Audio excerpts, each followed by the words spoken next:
so yayi dabo. Soke da wanga sofa a cikin zuciya idan yayi tabo, ya sa nutsuwa cikin jiki kamar malami ya tsangaya.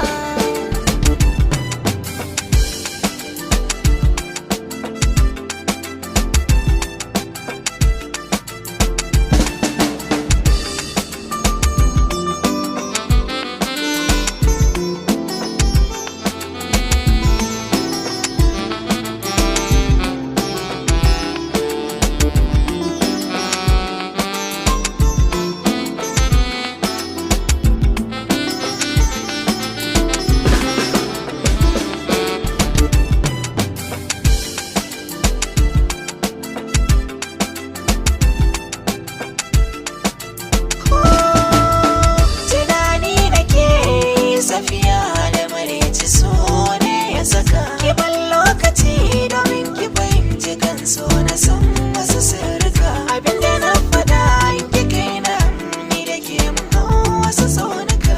Mahaɗi na so tunikin sani kauna ce amsar mai tambaya.